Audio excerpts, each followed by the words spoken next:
তাহলে কি ইসরায়েলের মতো ভারতও দিন দিন একঘরে হয়ে পড়ছে? মোদির জন্য বন্ধ হচ্ছে একের পর এক দরজা? এমন প্রশ্ন এখন ঘুরপাক খাচ্ছে ভারতীয় মিডিয়া সহ বিশ্ব দরবারে। আগামী 15 থেকে 17 জুন কানাডার অটোয়ায় অনুষ্ঠিত G7 সম্মেলনে ভারতের প্রধানমন্ত্রী নরেন্দ্র মোদীকে আমন্ত্রণ জানানো হয়নি। বিভিন্ন আন্তর্জাতিক সংবাদ মাধ্যম এ খবর দিয়েছে। গত বছর দিল্লিতে অনুষ্ঠিত G20 সম্মেলনে ভারতের জাঁকজমকপূর্ণ আয়োজন এবং পূর্ববর্তী বছরগুলিতে মোদীর G7 সম্মেলনে বিশেষ আমন্ত্রিত অতিথি হিসেবে অংশগ্রহণের অভিজ্ঞতার পর এবারের অনুপস্থিতি কূটনৈতিক অঙ্গনে আলোচনার কেন্দ্রে এসেছে। শেষ পর্যন্ত তিনি যদি এই সম্মেলনে না যান, তাহলে 6 বছরের মধ্যে এটাই হবে এমন প্রথম ঘটনা। এমন খবরই প্রকাশ করেছে অনলাইন ডন। G7 হলো একটি অনানুষ্ঠানিক শক্তিধর অর্থনৈতিক গোষ্ঠী, যার সদস্য France, Germany, Italy, Britain, Japan, যুক্তরাষ্ট্র ও কানাডা। এছাড়া ইউরোপীয় ইউনিয়ন, IMF, বিশ্ব ব্যাংক এবং জাতিসংঘ সম্মেলনে অংশগ্রহণ করে।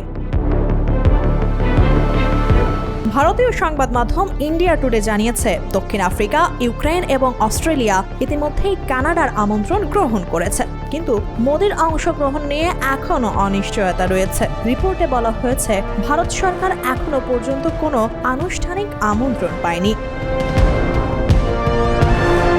সূত্র উদ্ধৃত করে বলা হয়েছে, বর্তমান পরিস্থিতিতে ভারত এ ধরনের উচ্চ পর্যায়ের সম্মেলনে অংশ নিতে আগ্রহীও নয়। ভারত এবং কানাডার মধ্যকার সম্পর্ক গত 1 বছর ধরে টানাপোড়েনে পূর্ণ। বিশেষ করে কানাডায় শিখ স্বাধীনতাকামীদের কার্যকলাপ নিয়ে ভারত সরকার উদ্বিগ্ন। অপরদিকে কানাডা সম্প্রতি ভারতকে লক্ষ্য করে মানবাধিকার আর মত প্রকাশের স্বাধীনতা ইস্যুতে সমালোচনা করেছে। গত সেপ্টেম্বরে কানাডায় শিখ নেতা হরদীপ সিং নিজারের হত্যাকাণ্ড নিয়ে দুই দেশের মধ্যে কূটনৈতিক উত্তেজনা চরমে পৌঁছায়। উভয় দেশ একে অপরের কূটনীতিকদের বহিষ্কার করে। রিপোর্টে আরও বলা হয়েছে, ভবিষ্যতে মোদির কানাডা সফর নিয়ে নিরাপত্তাজনিত উদ্বেগও রয়েছে। ভারতের পররাষ্ট্র মন্ত্রণালয় গত মাসে 2টি পৃথক বিবৃতি জানিয়েছে, G7 সম্মেলনে প্রধানমন্ত্রীর কানাডা সফর নিয়ে কোনো তথ্য নেই। G7 সম্মেলনে মোদির অনুপস্থিতি শুধু আমন্ত্রণ না পাওয়ার ইঙ্গিতই নয়, বরং এটি ভারত কানাডা সম্পর্কে ক্রমবর্ধমান অবিশ্বাস আর কূটনৈতিক দূরত্বের প্রতিফলন। আন্তর্জাতিক কূটনীতিতে প্রতীকী উপস্থিতির গুরুত্ব অনেক।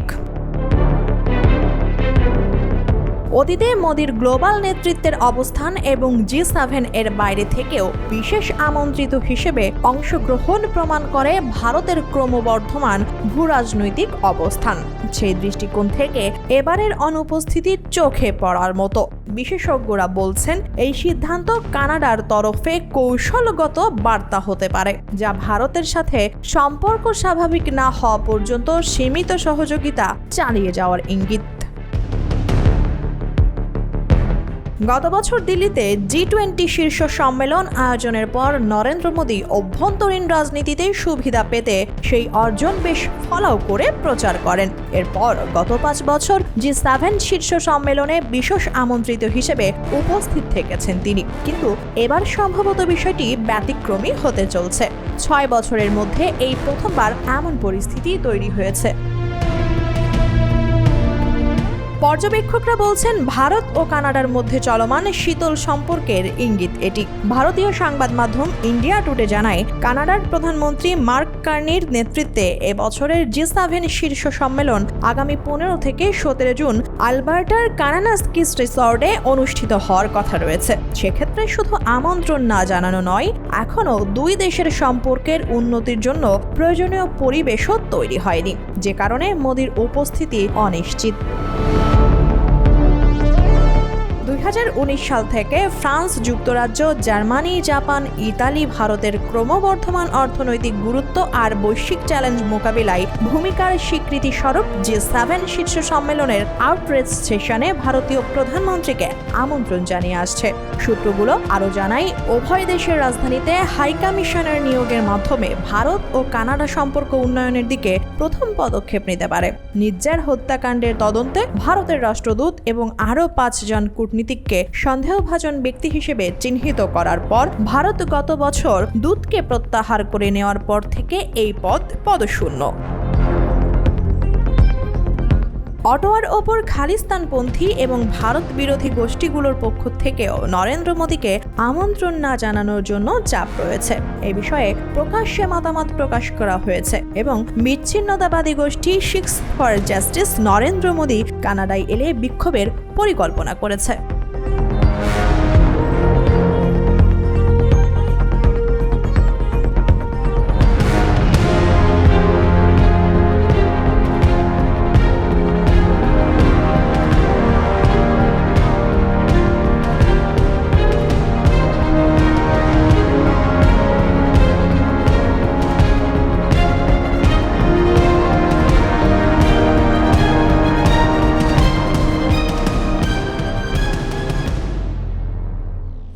এবার হঠাৎ করে ভারত চীন দ্বন্দ্ব প্রকাশ্যে এলো। শি জিনপিং এর নিষেধাজ্ঞার খড়গ পড়ল নরেন্দ্র মোদীর উপর।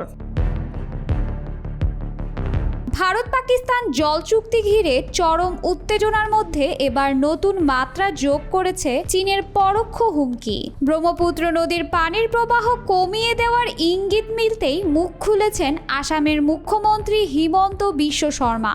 জল রাজনীতি ঘিরে উত্তাল উপমহাদেশ। সম্প্রতি জম্মু ও কাশ্মীরের পেহেলগামের সশস্ত্র গোষ্ঠীর হামলায় পাকিস্তানকে দায়ী করে ভারত। হামলার পরদিনই 23 এপ্রিল ভারত একতরফাভাবে পাকিস্তানের সাথে করা ঐতিহাসিক সিন্ধু পানি বন্টন চুক্তি বাতিল করে। এরপরই এই সিদ্ধান্তে ক্ষুব্ধ প্রতিক্রিয়া জানায় ইসলামাবাদ। গত শনিবার বেইজিংয়ে অবস্থিত সেন্টার ফর চায়না অ্যান্ড গ্লোবালাইজেশনের ভাইস প্রেসিডেন্ট ভিক্টর জিকাইগাও ভারতকে হুঁশিয়ারি দিয়ে সরাসরি বলেন যে ব্যবহার নিজের পছন্দ নয়, তা অন্যের সঙ্গে করা অনুচিত। যদি পাকিস্তানের পানি বন্ধ করা হয় তবে চীনও একই পথ নিতে পারে। এই মন্তব্যের মাধ্যমে ব্রহ্মপুত্র নদীর পানি প্রবাহ কমিয়ে দেওয়ার হুমকি দিয়েছে চীন, যা ভারতের জন্য এক প্রকার জল কূটনৈতিক চাপের সৃষ্টি করে।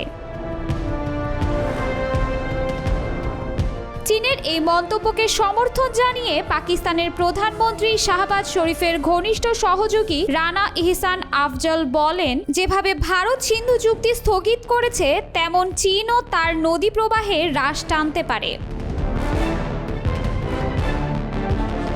এই মন্তব্যের জবাবে রীতিমতো তথ্যসম্মত কণ্ঠে প্রতিরোধ গড়েছেন আসামের মুখ্যমন্ত্রী হিমন্ত বিশ্ব শর্মা। এক্স হ্যান্ডেলে দেওয়া এক বার্তায় তিনি বলেন, ভয়ে ভয়ে নয়, তথ্য দিয়েই এই গালগল্প নস্যাৎ করা উচিত।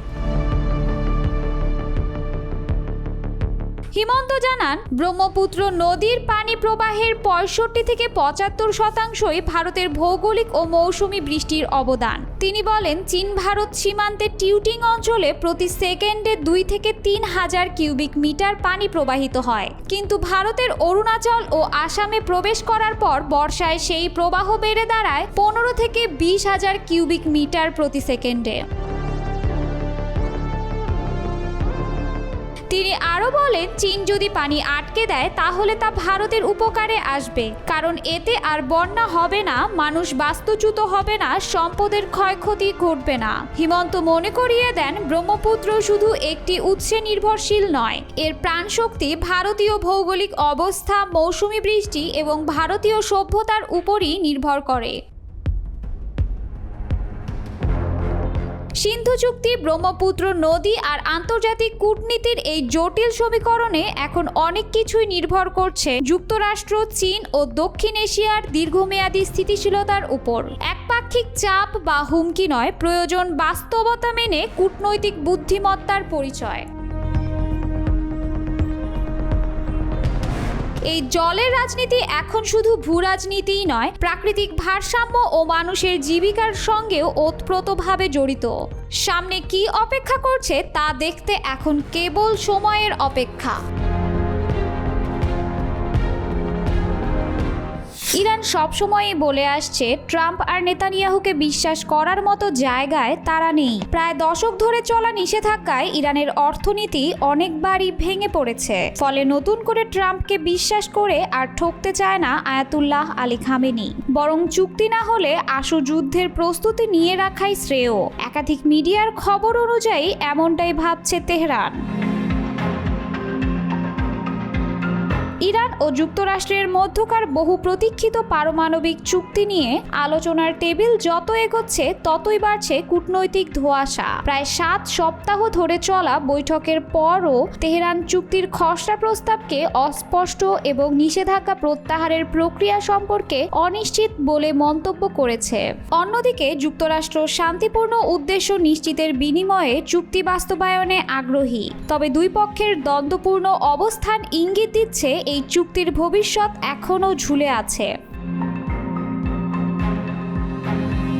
2 জুন এক সংবাদ সম্মেলনে ইরানের পররাষ্ট্র মন্ত্রণালয়ের মুখপাত্র ইসমাইল বাঘেই ওয়াশিংটনকে স্পষ্ট করে জানান, তারা যুক্তরাষ্ট্রের কাছ থেকে চুক্তির বাস্তবায়ন প্রক্রিয়া এবং নিষেধাজ্ঞা প্রত্যাহারের সুনির্দিষ্ট কাঠামো জানতে চায়। তেহরানের মতে যুক্তরাষ্ট্রের সাথে তাদের চুক্তি হলেও বাস্তব প্রয়োগে যুক্তরাষ্ট্র পিছিয়ে যেতে পারে।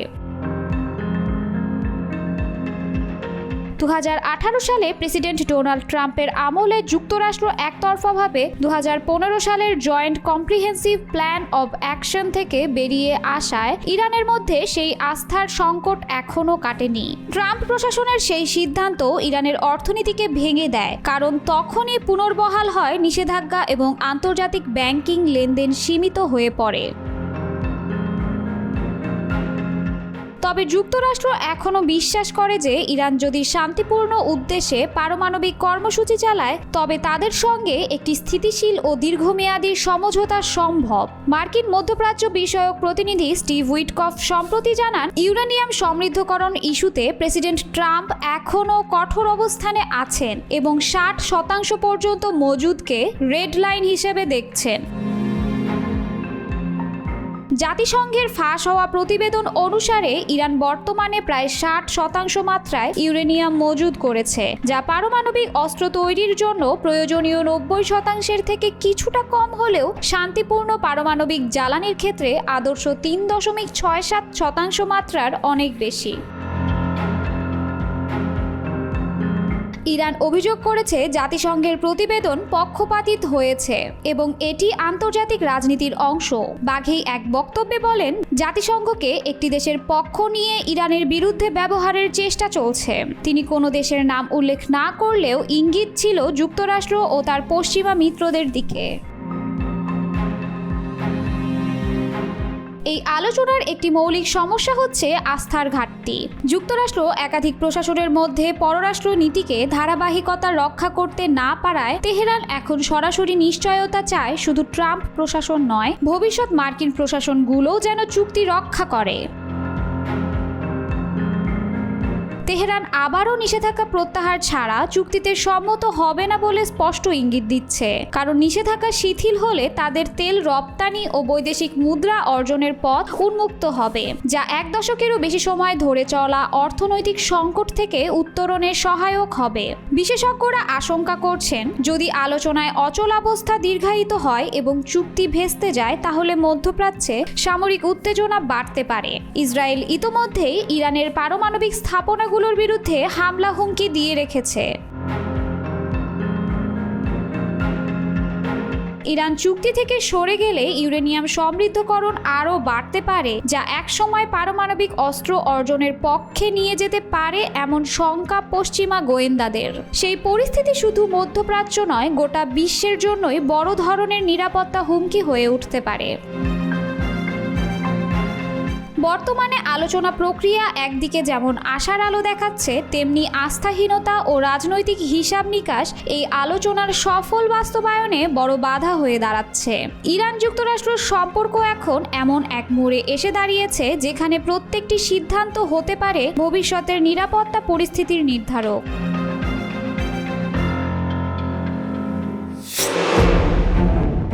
ইয়েমেনের মাহাদি আল মাসাতের এক বক্তব্যে ফের নড়েচড়ে বসেছে ইসরায়েল আর তার মিত্ররা।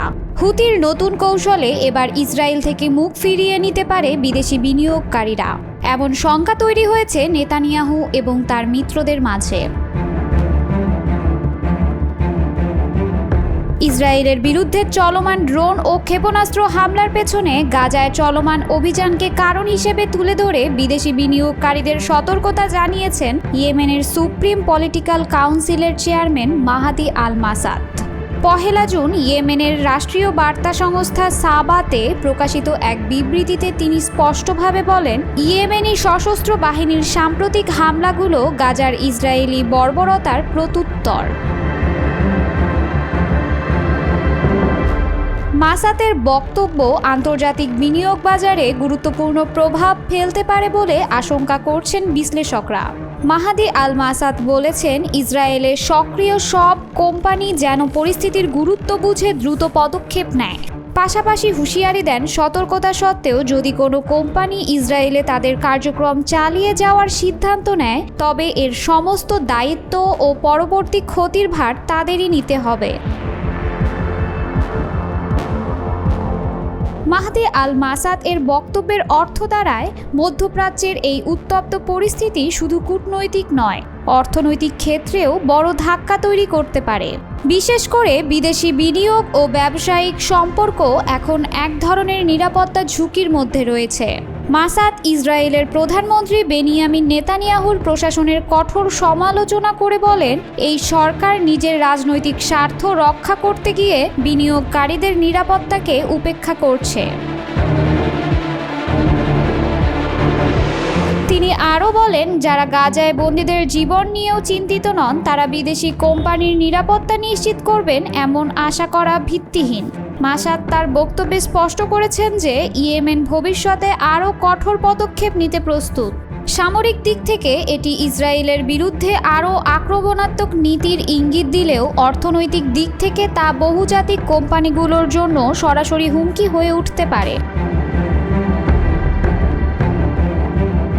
এদিকে ইরানের সংবাদ মাধ্যম প্রেস টিভি সহ বিভিন্ন আন্তর্জাতিক গণমাধ্যমে সম্প্রতি প্রকাশিত বিশ্লেষণে বলা হয়েছে, ইয়েমেনের এই কৌশলগত হুমকি কেবল প্রতিক্রিয়ার অংশ নয়, বরং এটি এক প্রকার মনস্তাত্ত্বিক ও অর্থনৈতিক যুদ্ধের অংশ। ইসরায়েলকে সামরিক চাপে রাখার পাশাপাশি আন্তর্জাতিক বিনিয়োগ বাজারে ইসরায়েলকে আরও একঘরে করে তোলাই হতে পারে এর উদ্দেশ্য। ইসরায়েলের সাম্প্রতিক গাজা অভিযান এবং লেবানন ও সিরিয়া সীমান্তে সামরিক উত্তেজনার মধ্যে ইয়েমেনের সক্রিয়তা নতুনভাবে একাধিক ফ্রন্টে চাপ সৃষ্টি করেছে। এতে মধ্যপ্রাচ্যের ভূরাজনৈতিক দৃশ্যপট আরও জটিল হয়ে উঠছে। সৌদি আরব, ইরান, যুক্তরাষ্ট্র ও কাতার সহ নানা শক্তিধর দেশ এর সংকটে পরোক্ষভাবে জড়িত থাকায় পরিস্থিতি একাধিক স্তরে বিস্তৃত হচ্ছে। বিশ্লেষকরা বলছেন, যদি বিদেশি বিনিয়োগকারীরা ইসরায়েল থেকে সরে যেতে শুরু করে, তাহলে সেটি অর্থনৈতিকভাবে এক বড় ধাক্কা হবে। কারণ প্রযুক্তি, অর্থ, অবকাঠামো ও স্বাস্থ্য খাতে ইসরায়েল অনেকটাই বিদেশি বিনিয়োগের উপর নির্ভরশীল। ইয়েমেনের হুঁশিয়ারি এখন শুধু একটি বিদ্রোহী গোষ্ঠীর ঘোষণা নয়, বরং এটি ইঙ্গিত দেয় মধ্যপ্রাচ্যের যুদ্ধ এখন কেবল ক্ষেপণাস্ত্র আর ড্রোনের মধ্যে সীমাবদ্ধ নেই, বরং তা ছড়িয়ে পড়েছে অর্থনৈতিক ও কূটনৈতিক জোটের ভেতরেও। ইসরায়েলের ভবিষ্যৎ নিরাপত্তা, বিনিয়োগ ও আন্তর্জাতিক সম্পর্ক এখন নতুন করে ভাবনার বিষয় হয়ে দাঁড়িয়েছে।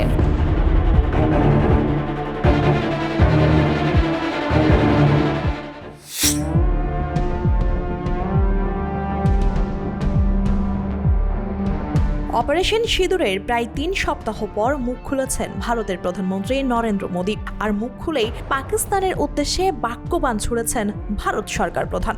বলেন, ভারতের ব্রহ্মস ক্ষেপণাস্ত্রের ভয়ে পাকিস্তানের ঘুম হারাম হয়ে গিয়েছিল। পাকিস্তানের শত শত মাইল ভেতরে ঢুকে সন্ত্রাসীদের আস্তানা ধ্বংস করেছি আমরা। আমাদের সেনাবাহিনীর কাছে পরাজিত হয়েই পাকিস্তান সেনাবাহিনী যুদ্ধ বন্ধের অনুরোধ করতে বাধ্য হয়েছে। এদিকে মোদির এমন বক্তব্য হাস্যরসের খোরাক জুগিয়েছে সমাজ পাতায়। কেউ কেউ মন্তব্য করছেন, ব্রহ্মস্ত্রে তৃপ্ত মোদি কি ভুলে গেলেন রাফাল হারানোর ঘটনা? ভারত পাকিস্তান ক্ষণিকের যুদ্ধ নিয়ে এতদিন পর নরেন্দ্র মোদি যতই তৃপ্তির ঢেকুর তুলুক না কেন, আন্তর্জাতিক বিশ্বের চোখে এই যুদ্ধে কেউ হারেনি, কেউ জেতেনি। তবে পাকিস্তানের সফলতার গল্পই বিশ্ব মিডিয়ায় বেশি স্থান পেয়েছে, কেননা ভারতের অন্তত একটি রাফাল যুদ্ধ বিমান ধ্বংস করেছে পাকিস্তান। আর ভারতের সফলতার পাল্লায় এমন কোনো উল্লেখযোগ্য ঘটনাই নেই। তারপরও মোদির এমন আত্মতৃপ্তির ঢেকুর বেশ হাস্যকর, এমন মন্তব্যই ভাসছে সমাজ মাধ্যমে।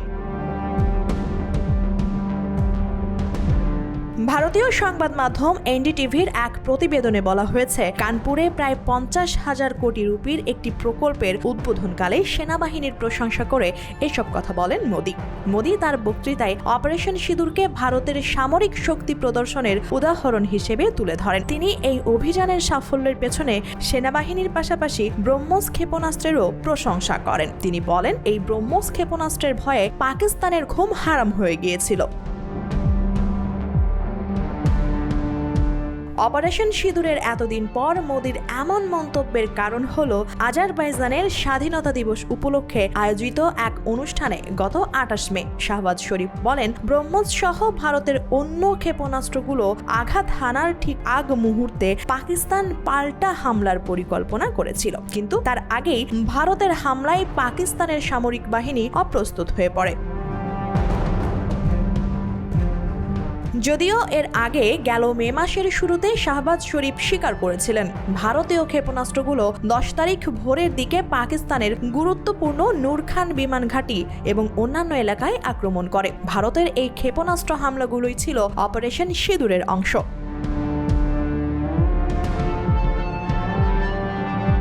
গেল এপ্রিলে পেহেলগামে হামলার জেরে 6 মে রাতে অপারেশন সিঁদুর নামে একটি অভিযান পরিচালনা করেছিল ভারত। পরদিন 7 মে রাতে ভারতের হামলার জবাবে ড্রোন আর ক্ষেপণাস্ত্র হামলা চালায় পাকিস্তান। ভারতের দাবি, এই অভিযানে তারা পাকিস্তান আর পাক অধ্যুষিত আজাদ কাশ্মীরের ভেতরে 9টি সন্ত্রাসী আস্তানা লক্ষ্য করে হামলা চালায়, যার মধ্যে লস্কর-ই-তায়েবার সদর দপ্তরও ছিল। ভারত পাকিস্তান সীমান্তের চলমান 4 দিনের সংঘাত যখন ভয়াবহ মোড় নিচ্ছিল, তখন আকস্মিকভাবে মার্কিন প্রেসিডেন্ট ডোনাল্ড ট্রাম্প 10 মে ঘোষণা দেন, পারমাণবিক শক্তিধর প্রতিবেশী 2 দেশ যুদ্ধবিরতিতে সম্মত হয়েছে। এই যুদ্ধবিরতির পর উভয় পক্ষের মধ্যে সংঘাত বন্ধ হয়।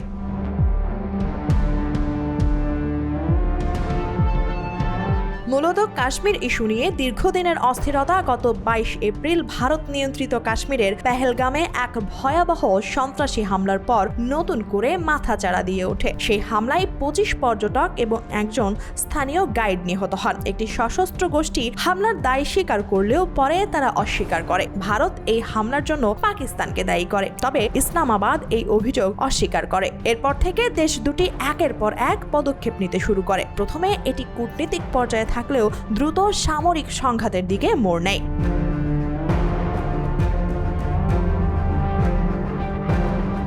2027 সাল এখন কেবল একটি সাল নয়, বরং পশ্চিমা বিশ্বে এটি পরিণত হয়েছে এক সম্ভাব্য সংঘাতের প্রতীক হিসেবে। সাম্প্রতিক সময়ে প্রকাশিত যুক্তরাজ্যের সংবাদ মাধ্যম দ্য টেলিগ্রাফের এক অনুসন্ধানী প্রতিবেদনে উঠে এসেছে কিভাবে ব্রিটেনের বৃহৎ কর্পোরেট প্রতিষ্ঠানগুলো এবং নিরাপত্তা সংস্থাগুলো ভবিষ্যতের এক সম্ভাব্য যুদ্ধ পরিস্থিতির জন্য নিজেদের প্রস্তুত করতে শুরু করেছে। সাবেক সেনা কর্মকর্তা ও সিভিলাইন্স নামক নিরাপত্তা পরামর্শদাতা প্রতিষ্ঠানের প্রধান জাস্টিন ক্রাম্পের মতে 2027 সালকে ধরা হচ্ছে সর্বোচ্চ ভূ রাজনৈতিক ঝুঁকির বছর হিসেবে। চীন তাইওয়ান উত্তেজনা, ইউক্রেনে রাশিয়ার আগ্রাসন, ইরানের পারমাণবিক উচ্চাকাঙ্ক্ষা এবং যুক্তরাষ্ট্রের আভ্যন্তরীণ রাজনৈতিক অস্থিরতা সব মিলিয়ে বৈশ্বিক নিরাপত্তা ব্যবস্থা নতুন এক সংকটের দিকে এগুচ্ছে। ন্যাটো ইতিমধ্যে ওই বছর বৃহৎ সামরিক মহড়ার পরিকল্পনা নিয়েছে। পাশাপাশি মার্কিন প্রতিরক্ষা বাহিনী 2027 সালকে সামনে রেখেই তাদের প্রস্তুতি কৌশল সাজাচ্ছে। তাই এটি শুধু সামরিক জোটগুলোর নয়, বরং বহুজাতিক কর্পোরেট প্রতিষ্ঠানের কাছেও অগ্রাধিকারমূলক প্রস্তুতির সময় হিসেবে বিবেচিত হচ্ছে। ব্রিটিশ কোম্পানিগুলোর জন্য সবচেয়ে বড় উদ্বেগের জায়গা চীনের সঙ্গে সম্পর্ক ছিন্ন হওয়ার সম্ভাবনা। বিশ্বজুড়ে যন্ত্রাংশ, কাঁচামাল ও প্রযুক্তির এক বিশাল অংশ এখনও চীন নির্ভর। যদি চীন তাইওয়ান পরিস্থিতি ঘোরতর হয় এবং পশ্চিমা বিশ্ব চীনের সঙ্গে বাণিজ্যিক সম্পর্ক ছিন্ন করতে বাধ্য হয়, তবে শিল্প খাতে মারাত্মক প্রভাব পড়বে। তাই ব্রিটিশ কোম্পানিগুলো এখন বিকল্প উৎস সন্ধানে ব্যস্ত। চীন বা রাশিয়ার পরিবর্তে কোন কোন অঞ্চল থেকে কাঁচামাল ও প্রযুক্তি আমদানি করা যেতে পারে সেই বিশ্লেষণ শুরু হয়ে গেছে। বিশেষ করে স্বল্প নির্ভরশীল, আঞ্চলিকভাবে বৈচিত্র্যময় সরবরাহ চেইন গড়ে তোলাই এখন মূল লক্ষ্য। যুদ্ধ মানেই আর শুধু শারীরিক সংঘাত নয়, এটি এখন প্রযুক্তির লড়াইও। রাশিয়া ও চীনের সাইবার সক্ষমতা নিয়ে পশ্চিমা দেশগুলো প্রবলভাবে উদ্বিগ্ন। বহুজাতিক প্রতিষ্ঠানগুলো ইতিমধ্যে নিজেদের প্রযুক্তি অবকাঠামো ঢেলে সাজাচ্ছে। সাইবার আক্রমণের ঝুঁকি কমাতে নতুন সুরক্ষা প্রযুক্তি, এনক্রিপশন ব্যবস্থা ও বিকল্প ডেটা ব্যাকআপ ব্যবস্থা গড়ে তোলা হচ্ছে।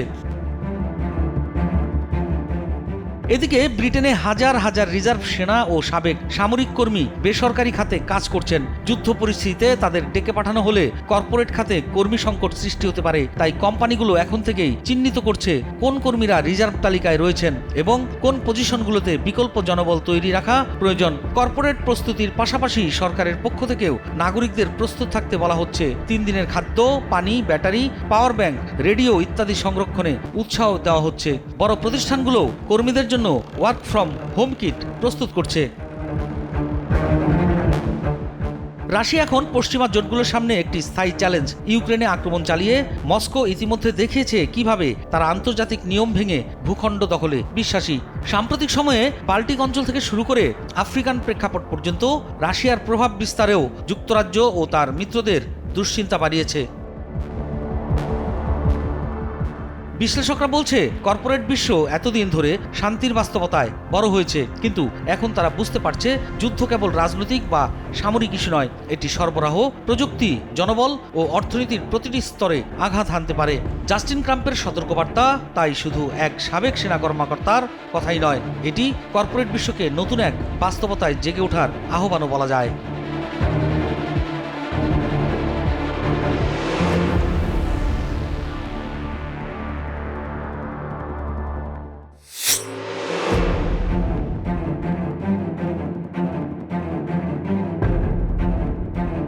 ইরানের সর্বোচ্চ নেতা আয়াতুল্লাহ আলী খামেনি বলেছেন, ইউরেনিয়াম সমৃদ্ধকরণ পরিহার করা দেশের স্বার্থের বিরোধী। বুধবার এক ভাষণে তিনি যুক্তরাষ্ট্রের নতুন প্রস্তাব প্রত্যাখ্যান করেন, বলেন এটি ইরানের আত্মনির্ভরতা এবং আমরাই পারি দর্শনের পরিপন্থী।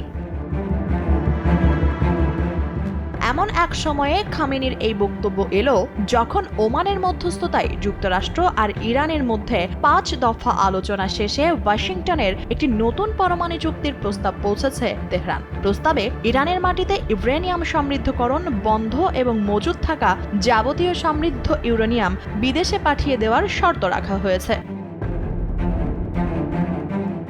বুধবার ইরানের ইসলামী বিপ্লবের নেতা রুহুল্লাহ খোমেনির মৃত্যুবার্ষিকী উপলক্ষে দেওয়া ভাষণে আয়াতুল্লাহ আলী খোমেনি বলেন, ইউরেনিয়াম সমৃদ্ধকরণ আমাদের পরমাণু কর্মসূচির মূল চাবিকাঠি। শত্রুরা এটাই লক্ষ্য করেছে। যুক্তরাষ্ট্র যে প্রস্তাব দিয়েছে তা শতভাগ নিজেদের স্বার্থের বিরোধী উল্লেখ করে ইরানের সর্বোচ্চ নেতা বলেন, আমেরিকার ঔদ্ধত্যপূর্ণ ও অহংকারী নেতারা বারংবার আমাদের পরমাণু কর্মসূচি বন্ধের দাবি জানান। ইরান ইউরেনিয়াম সমৃদ্ধ করবে কি না তা নির্ধারণ করার আপনারা কে? ওয়াশিংটনের পক্ষ থেকে জানানো হয়েছে, নতুন প্রস্তাব মেনে না নিলে ইরানের ওপর চাপ আরও বাড়ানো হবে। দ্বিতীয়বার ক্ষমতা গ্রহণের পর মার্কিন প্রেসিডেন্ট ডোনাল্ড ট্রাম্প তার প্রথম মেয়াদের মতো ইরানের ওপর আবারও সর্বোচ্চ চাপ দেওয়ার নীতি গ্রহণ করেছে। তিনি হুঁশিয়ারি দিয়েছেন, আলোচনায় ফল না এলে সামরিক পদক্ষেপ নেওয়া হতে পারে। এদিকে তীব্র অর্থনৈতিক সংকট, জ্বালানি ও পানির ঘাটতি এবং ইসরায়েলের সঙ্গে আঞ্চলিক সংঘাতে বিপর্যস্ত তেহরান মনে করছে নতুন প্রস্তাবে তাদের বাস্তব সংকটগুলো উপেক্ষা করা হয়েছে। সম্প্রতি ফাঁস হওয়া আন্তর্জাতিক আণবিক শক্তি সংস্থার এক গোপন প্রতিবেদনে বলা হয়েছে, ইরান 3 মাসের ব্যবধানে উচ্চমাত্রায় সমৃদ্ধ ইউরেনিয়ামের মজুদ 50% পর্যন্ত বাড়িয়েছে। ইউরেনিয়াম সমৃদ্ধির এই মাত্রা পারমাণবিক অস্ত্র তৈরির জন্য প্রয়োজনীয় মাত্রার খুব কাছাকাছি উল্লেখ করে সংস্থাটি বলেছে, দেশটি 408 কেজি ইউরেনিয়াম মজুত করেছে, যা বিশ্বের কোনো পারমাণবিক অস্ত্রবিহীন দেশের জন্য নজিরবিহীন। 2015 সালে 6 বিশ্ব শক্তি ও ইউরোপীয় ইউনিয়নের সঙ্গে পরমাণু চুক্তি করেছিল ইরান। এই চুক্তির আনুষ্ঠানিক নাম giant comprehensive plan of action, যা সংক্ষেপে ইরান পরমাণু চুক্তি নামে পরিচিত। ইরানের পারমাণবিক কার্যক্রম নজরদারি করার জন্য এই চুক্তি করা হয়েছিল, যাতে দেশটি পারমাণবিক অস্ত্র তৈরি করতে না পারে। চুক্তির বিনিময়ে ইরানের ওপর থেকে কিছু নিষেধাজ্ঞা প্রত্যাহারে সম্মত হয়েছিল পশ্চিমা দেশগুলো, কিন্তু 2018 সালে তৎকালীন ট্রাম্প প্রশাসন এই চুক্তি থেকে একতরফা বের হয়ে যায়, ফলে চুক্তিটি বাতিল হয়ে যায়। সাবেক মার্কিন প্রেসিডেন্ট জো বাইডেন ক্ষমতায় এসে চুক্তিটি নবায়নের জন্য জোর চেষ্টা চালিয়েছিলেন, কিন্তু সফল হননি। গত জানুয়ারিতে ট্রাম্প দ্বিতীয় দফায় ক্ষমতায় এসে তেহরানের সঙ্গে নতুন পরমাণু চুক্তির চেষ্টা করছেন। এরই মধ্যে দেশ দুটির কর্মকর্তাদের মধ্যে ওমান ও অস্ট্রিয়ায় কয়েক দফায় অপ্রত্যক্ষ বৈঠক হয়েছে।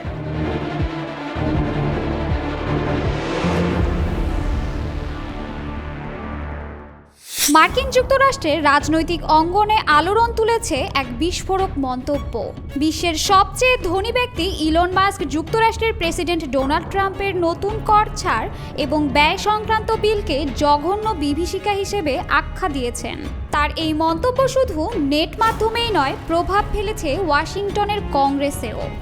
We spend a lot on the Defense Department, but we're spending like over $1 trillion on interest. Tesla ও স্পেসএক্স প্রধান ইলন মাস্ক গত মঙ্গলবার সামাজিক মাধ্যম এক্স বা সাবেক টুইটারে দেয়া এক পোস্টে লেখেন, আমি দুঃখিত, কিন্তু আমি আর সহ্য করতে পারছি না। এই বিশাল অযৌক্তিক অপচয় ভরা কংগ্রেসের ব্যয় বিল একটি জঘন্য বিভীষিকা। যারা এটি পাশ করেছে তাদের লজ্জা করা উচিত। তোমরা জানো তোমরা ভুল করেছো। Facilitate and amplify illegal immigration, they sent it. মাস্কের এই মন্তব্যের সাথে সাথে সাড়া পড়ে যায় রিপাবলিকান দলে। যুক্তরাষ্ট্রের সিনেটে থাকা একাধিক রক্ষণশীল রিপাবলিকান সদস্য তার বক্তব্যকে সমর্থন করেন। অনেকেই প্রকাশ্যে বলতে শুরু করেছেন, এই বিলের মাধ্যমে দেশের ঋণ আরও বাড়বে, যা দীর্ঘমেয়াদে ভীষণ ক্ষতিকর। There's so much violence being perpetrated against. এদিকে ট্রাম্প প্রশাসন থেকে চাকরিচ্যুত হওয়ার পর ইলন মাস্কের এমন মন্তব্যকে ঘিরে বিশ্ব মিডিয়ায় চলছে নানা ধরনের আলোচনা সমালোচনা। কেউ কেউ বলছেন, বন্ধুত্বকে বৃদ্ধাঙ্গুলি দেখিয়ে চাকরিচ্যুত করায় ইলন বেশ খানিকটা অপমানিত হয়েছেন, যে কারণে ট্রাম্পের উপর চটেছেন তিনি। নানা ধরনের নেতিবাচক মন্তব্য তো করছেনই, গোপন অনেক তথ্য কিংবা ঘটনাও প্রকাশ্যে চলে আসতে পারে। আর যদি তাই হয়, তাহলে ট্রাম্পও ছাড়বেন না বন্ধু ইলনকে। ইলন মাস্কের রয়েছে টাকা, অন্যদিকে ট্রাম্পের রয়েছে ক্ষমতা। আর টাকা ক্ষমতার লড়াইয়ে এবার কে জিতবে বিশ্ববাসীর কৌতূহল সেটা নিয়েও বাড়ছে। My fellow Americans, this is Liberation Day. Waiting for a long time. এই প্রস্তাবিত বিলটি মূলত 2017 সালের কর ছাড় নীতিকে দীর্ঘায়িত করার পরিকল্পনা। সেই সঙ্গে বাড়ানো হবে সামরিক ব্যয় ও সীমান্ত নিরাপত্তায় অর্থ বরাদ্দ। তবে এই বিলকে ঘিরে সবচেয়ে বড় উদ্বেগের জায়গা হলো, এটি যুক্তরাষ্ট্রের ফেডারেল ঘাটতিতে আরও $3.8 ট্রিলিয়ন যোগ করতে পারে বলে জানিয়েছে কংগ্রেশনাল বাজেট অফিস। বর্তমানে যুক্তরাষ্ট্রের জাতীয় ঋণ দাঁড়িয়েছে $36.2 trillion. April 2nd, 2025 will forever be remembered as the day. বিলটি হাউস অফ রিপ্রেজেন্টেটিভসে এর মধ্যেই পাশ হয়েছে মাত্র 1 ভোটের ব্যবধানে। তবে সিনেটে এখনও এটি নিয়ে দ্বিধা দেখা যাচ্ছে, কারণ রিপাবলিকানরা সংখ্যাগরিষ্ঠ হলেও সকল সদস্য একমত নন। I have a lot of friends, German friends, and I think Berlin is a very fun city. সিনেটের ফাইন্যান্স কমিটির সদস্যরা হোয়াইট হাউসে প্রেসিডেন্ট ট্রাম্পের সঙ্গে বৈঠকে বসছেন আগামীকাল। এখানে মূলত কর ছাড়ের ব্যবসায়িক দিকগুলো স্থায়ী করার পরিকল্পনা রয়েছে তাদের, কিন্তু বিশেষজ্ঞরা বলছেন এটি বিলের ব্যয় আরও বাড়াবে। Too often, many years, a decades even, you didn't hear too much about. Our country and its taxpayers have been ripped off for more than 50 years, but it is not going to happen anymore. Elon মাস্কের মূল্যায়নকে অগ্রাহ্য করে সিনেটের Republican leader জন থিউন বলেছেন, আমাদের দায়িত্ব জনগণের দেওয়া mandate পালন করা। এই বিল সেই লক্ষ্য পূরণের পথে একটি ধাপ। অন্যদিকে হাউস স্পিকার মাইক জনসন আরও এক ধাপ এগিয়ে মন্তব্য করে বলেছেন, আমার বন্ধু ইলন এখানে মারাত্মক ভুল করেছেন। Offering, good living for people of all ages. Elon Musk Trump প্রশাসনের ডিপার্টমেন্ট অফ গভর্নমেন্ট এফিসিয়েন্সির বিশেষ কর্মচারী হিসেবে নিযুক্ত ছিলেন। তার নেতৃত্বে কিছু সরকারি দপ্তরে কার্যকরী পরিবর্তন আনলেও বড় অঙ্কের ব্যয় সাশ্রয় অর্জিত হয়নি। That would be a roughly 15% of the $7 billion budget. গত বছরের নির্বাচনে মাস্ক ট্রাম্প ও রিপাবলিকানদের প্রচারণায় প্রায় $300 মিলিয়ন দান করেছিলেন। তবে সাম্প্রতিক সময়ে তিনি ঘোষণা দিয়েছেন রাজনৈতিক অংশগ্রহণ কমিয়ে টেসলা ও স্পেস এক্সের দিকে আবার পূর্ণ মনোযোগ দিতে চান তিনি। People like Tesla, Tesla supporters, Tesla owners, Tesla stores. These are innocent people who've done nothing wrong. কর বিল নিয়ে তার সরব বিরোধিতা রিপাবলিকান নেতৃত্বের জন্য অস্বস্তির কারণ হয়ে দাঁড়িয়েছে, বিশেষ করে যখন দেখা যাচ্ছে সিনেটের অভ্যন্তরে অন্তত 4 জন রক্ষণশীল সদস্য চাচ্ছেন এই বিলের খরচ আরও কমানো হোক। আবার অন্য একটি গ্রুপ চাইছে কম আয়ের আমেরিকানদের জন্য থাকা মেডিকেইড সুবিধা এবং গ্রিন এনার্জিতে বিনিয়োগ যেন কাটছাঁট না হয়। Should be anyone could accomplish this. But what we are trying to get to the bottom of is we think there are a number of people on the government payroll. Senator Mike Lee লিখেছেন, এই বিলের মাধ্যমে budget ঘাটতি কমাতে হবে। জনগণ সেটাই আশা করে, সেটাই আমাদের প্রতিশ্রুতি। অন্যদিকে সিনেটর জেরি মোরান জানিয়েছেন, আমি নিশ্চিত করতে চাই প্রতিবন্ধী ও নিম্ন আয়ের মানুষদের স্বাস্থ্যসেবা যেন ক্ষতিগ্রস্ত না হয়। এই পরিস্থিতিতে বিলটি পাশ করাতে রিপাবলিকানদের হাতে সময়ও খুব বেশি নেই।